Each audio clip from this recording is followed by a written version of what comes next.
ঝালকাঠি ১ আসন থেকে নির্বাচিত মাননীয় সংসদ সদস্য জনাব রফিকুল ইসলাম জামাল। বিসমিল্লাহির রহমানির রহিম। আপনার সময় ৬ মিনিট। মাননীয় স্পিকার, আপনাকে ধন্যবাদ। মাননীয় স্পিকার, যেহেতু আমার সময় কম, আমি একটি অবহেলিত অঞ্চল থেকে এসেছি। সেটি হলো উপকূলীয় অঞ্চল, যেখানে আইলা সিডারের সঙ্গে আমাদের মানুষরা বারবার যুদ্ধ করে, আমাদের মানুষের ঘরবাড়ি ভেঙে নিয়ে যায়, আবারও নতুন করে স্বপ্ন দেখে। নদীর পানির সঙ্গে আইলা সিডারের মতো যখন জলোচ্ছ্বাস হয়, তখন মানুষের অশ্রু দিয়ে বঙ্গোপসাগরের কাছে তাদের লবণাক্ততা আরও বাড়ায়। সুতরাং আমি এই মহান সংসদের মাধ্যমে তুলে ধরতে চাই মাননীয় পানিমন্ত্রীকে যে আমার এলাকার নদী ভাঙ্গন রোধে একটা বিশেষ প্রকল্প নিতে হবে। আমার এলাকায় কোনো শিল্প কারখানা নাই, ধান নদী খাল, এই তীরে বরিশাল, সেই খালগুলো ভরে গেছে। নতুন উদ্যোগে খালগুলো কাটার ব্যবস্থা করা হয়েছে, মানুষ স্বপ্ন দেখছে।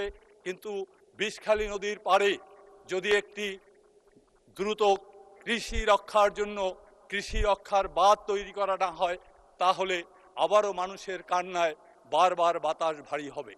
তাই আমি এই মহান সংসদের মাধ্যমে ঝালকাঠির মতো একটি অবহেলিত জায়গা, যে জায়গাটায় বারবার দাঁড়িয়ে আমাদের মানুষরা নিঃস্ব হয়েছে, নতুন করে স্বপ্ন দেখেছে, সেই জায়গাটাকে উন্নত করার জন্য এবং আমাদের স্বাস্থ্য ব্যবস্থা, তার সাথে সাথে আমাদের রাস্তাঘাটের অবস্থা খুবই খারাপ। কারণ আমি এই ঝালকাঠি ১ আসনটির সঙ্গে আমাদের দলের অনেক কিছু জড়িত। কারণ ২০২৩ সালে আমরা দেখেছিলাম কিভাবে দলের সঙ্গে বিশ্বাসঘাতকতা করে একজন মানুষ নিজেকে মীর জাফর উপাধি নিয়েছিলেন। সেই হিসাবে আমি বলবো, ঝালকাঠির প্রতি আমাদের আজকের মাননীয় প্রধানমন্ত্রী, যিনি আমাকে এইখানে দাঁড়ানোর সুযোগ করে দিয়েছেন, আমি তার মাধ্যমে ঝালকাঠির মানুষের একটি নতুন জীবন যাতে পেতে পারে, সুন্দর ঝালকাঠি পেতে পারে, যাতে ঝালকাঠির মানুষরা আগামী দিন মাথা উঁচু করে দাঁড়িয়ে বলতে পারে আমরা বিএনপির সাথে আছি। কারণ আপনি দেখেছেন ঝালকাঠি শত শতের মধ্য দিয়েও 2টা সিট আমরা বিএনপিকে উপহার দিতে পেরেছি। সেই হিসাবে বলবো ঝালকাঠির প্রতি বিশেষ দৃষ্টি রাখতে হবে। আমার কাঠালিয়া একটি উপজেলা, স্বাধীনতার 55 বছর পরেও উপজেলা সদরে একটি হাসপাতাল হয়নি। সুতরাং এখানে কয়েক লক্ষ মানুষের বাস। একজন মানুষ, গর্ভবতী মানুষ যখন সন্তান প্রসবের বেদনায় আসে, তখন হাসপাতালে নেওয়ার মতো জায়গা নেই। কারণ পাকিস্তান পিরিয়ডে আমাদের একদম বামনার কাছাকাছি আমুয়া ইউনিয়নে সদরের হাসপাতালটি নেওয়া হয়েছিল। সেই থেকে আমার কাঠালিয়ার মানুষ অবহেলিত। আমরা চাই এই সরকার স্বাস্থ্যমন্ত্রীর মাধ্যমে খুব দ্রুতই কাঠালিয়া সদরে একটি হাসপাতালের ব্যবস্থা করবে।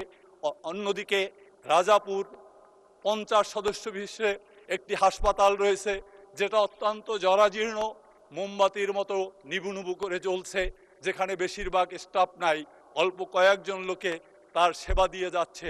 মানুষ স্বাস্থ্য সেবা থেকে বঞ্চিত হচ্ছে। এই হাসপাতালটিও 100 শয্যা বিশিষ্ট হাসপাতালে উন্নীত করে যাতে আমাদের মানুষগুলো সেবা পেতে পারে, অন্ততপক্ষে তার মৌলিক অধিকারগুলো পালন করার জন্য, মৌলিক অধিকার পূর্ণ করার জন্য তারা সঠিকভাবে সেবা পায়, তার জন্য আমি এই নতুন সংসদ হিসাবে মহান সংসদে দাঁড়িয়ে আমাদের মাননীয় প্রধানমন্ত্রীর কাছে অনুরোধ করব। আপনি জানেন রাজাপুর কাঠালিয়া একটি বিশেষ এলাকা, ওখানে অনেক বড় বড় নেতারা ছিলেন। সেই হিসাবে আমার রাজাপুর কাঠালিয়ার মানুষগুলো যাতে আগামী দিন ভালো সেবা পেতে পারে, তার জন্য আমি সহযোগিতা চাই, সকল মন্ত্রণালয়ের সহযোগিতা চাই। মাননীয় প্রধানমন্ত্রীর, মাননীয় স্পিকার, আপনার মাধ্যমে সংসদের সকলকে ধন্যবাদ জানাচ্ছি। আসসালামু আলাইকুম ওয়া রাহমাতুল্লাহ।